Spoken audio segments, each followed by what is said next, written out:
Assalamualaikum warahmatullahi wabarakatuh. Saya Dwi Ratnasari dengan NIM 212040005. Saya akan membacakan khutbah Idul Fitri.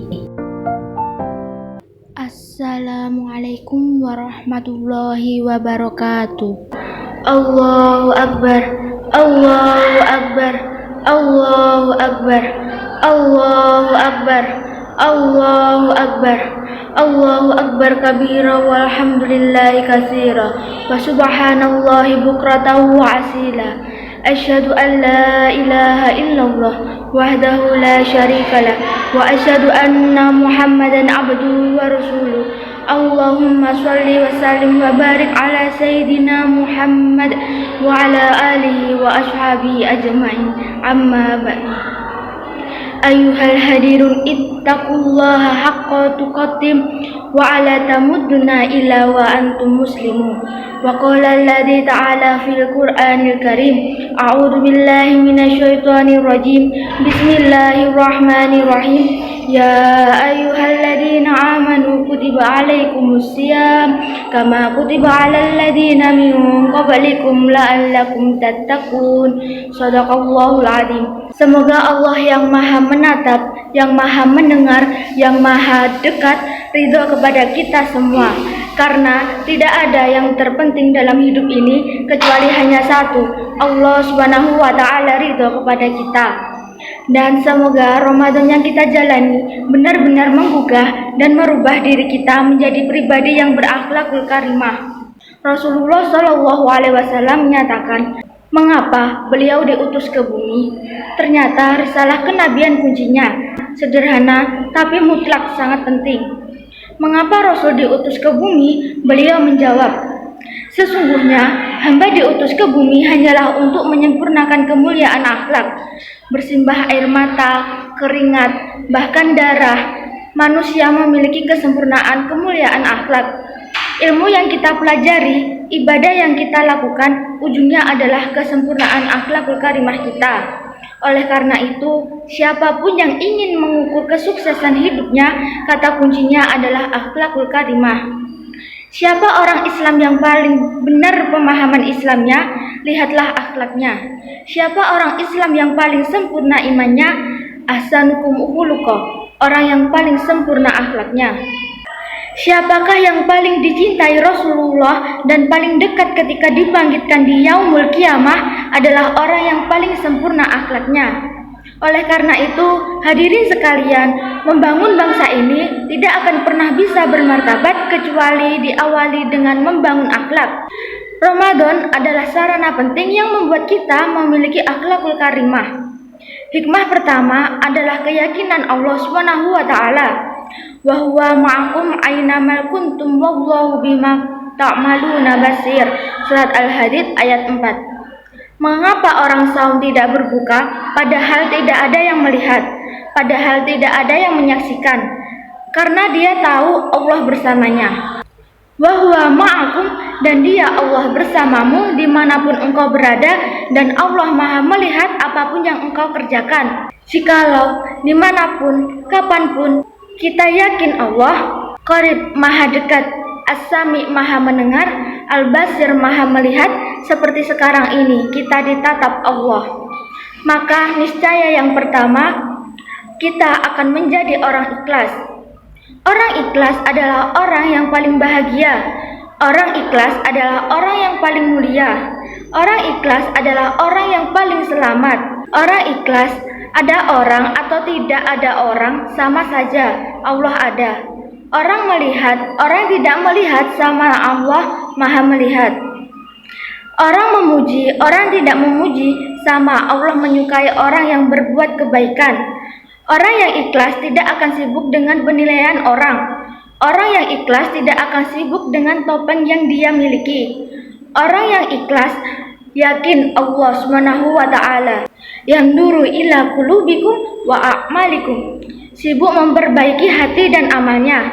Oleh karena itu, orang yang Ramadannya sukses, menang, adalah orang yang tidak sibuk dengan penilaian makhluk, tapi sibuk dengan penilaian Allah Subhanahu wa taala. Niscaya amalannya akan nikmat dan akan istiqomah.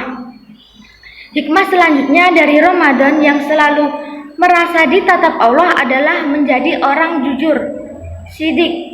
Karena orang-orang yang merasa ditatap Allah, dia akan puas dengan penilaian Allah dan tidak bersembunyi untuk berbuat ketidakjujuran. Jujur adalah pangkal kebaikan, karena sidik ini adalah yahdi ilal bir, mengantarkan kepada kebaikan, dan albik yahdi ilal jannah, kebaikan akan mengantarkan kepada surga. Nabi Muhammad SAW membangun karir kehidupannya diawali dengan gelar Al-Amin. Manusia yang jujur, terpercaya, setiap perkataannya pasti benar, setiap janjinya pasti ditepati, setiap amanah tidak pernah dikhianati, dan terbangunlah karir kemuliaan yang tidak pernah pudar sampai saat ini. Karena tidak ada kesuksesan kecuali harus ada kejujuran. Tidak pernah ada kisah orang sukses kecuali ada kisah kejujuran bersamanya. Dan tidak pernah ada kehancuran kecuali diawali dengan ketidakjujuran. Maka barang siapa yang ingin mengukur Ramadan ini sukses atau tidak, lihat kejujurannya pada diri kita. Yang sholat banyak, yang saum banyak, yang haji banyak, yang umroh banyak, yang sedekah banyak, tapi yang menyedihkan, yang jujur di negeri kita ini masih kurang banyak. Padahal negara manapun ditakdirkan sejahtera oleh Allah, dunianya berkah dari kejujuran yang dimilikinya. Mari Ramadan ini kita awali dengan jujur kepada diri kita sendiri. Hadirin sekalian, waspada, orang menghargai kita, orang menghormati kita bukan karena topeng yang kita miliki. Kita dihormati karena Allah menutupi aib kita, maksiat kita, keburukan dan kekurangan kita Allah tutupi sehingga orang masih menghargai kita. Orang yang tidak jujur akan sibuk menikmati topengnya. Apalah artinya topeng bagus kalau isinya buruk? Apalah artinya mobilnya bagus kalau perilakunya hina? Apalah artinya kedudukannya tinggi kalau perbuatannya nista? Banyak orang yang tidak jujur dengan dirinya sendiri, merasa bangga dengan topeng padahal di dalamnya busuk. Na'udzubillahi min dzalik. Inilah kesempatan hadirin untuk jujur bahwa kita dihormati karena Allah menutupi aib kita. Kalau kita berani jujur melihat diri sendiri, tidak akan bangga ketika dihormati siapapun. Karena orang menghormati kepada topeng kita tidak akan terasa terhina ketika kita dihina siapapun. Karena penghinaan orang kepada kita jauh lebih bagus dibandingkan penghinaan kita yang Allah tutupi selama ini. Orang yang jujur kepada diri sendiri akan bisa mengeluarkan air mata taubat. Orang yang bisa menangisi dosa, dosanya itulah orang yang akan berubah. Sepanjang orang tidak jujur kepada dirinya sendiri, bagaimana mungkin akan jujur kepada orang lain? Ramadan membuat seseorang seharusnya berkomitmen menjadi orang yang jujur, terpercaya sampai mati. Jauh lebih baik dihina orang karena kita jujur daripada kita dihormati orang, dipuji orang karena kita munafik tidak jujur. Na'udzubillahi min dzalik. Mudah-mudahan kita termasuk orang-orang yang istiqomah di dalam kejujuran. Apapun resikonya, itulah yang membahagiakan dan memuliakan diri kita. Selanjutnya, hikmah Ramadan dari orang yang akan sukses adalah Allah pernah bersumpah 7 kali dalam surat Asy-Syams. Tidak pernah Allah bersumpah sebanyak ini kecuali menegaskan qad aflaha man zakkaha wa qad khaba man dassaha. Amat sangat beruntung orang yang mensucikan jiwanya, merugi orang yang mengotorinya. Siapakah di antara kita yang paling untung? Yaitu orang yang setiap waktu selalu bermujahadah membersihkan dirinya. Lebaran banyak yang bajunya bagus, indah, dan takut kotor. Tapi berapa banyak orang yang tidak pernah takut kotor hatinya? Padahal kebahagiaan, kemuliaan tergantung kesucian jiwanya. Mengapa ada orang yang taat beragama tetapi akhlaknya tidak sesuai dengan apa yang dipahaminya? Karena dia hanya sibuk belajar untuk kepentingan akal, tapi tidak sibuk bermujahadah untuk kecerdasan hati. Orang-orang pintar dengan orang-orang cerdas itu beda. Orang pintar hanya bisa mengingat, sedangkan orang cerdas bisa berbuat. Oleh karena itulah, kita membutuhkan kecerdasan, dan ini hanya terjadi kalau kita senang bermujahadah.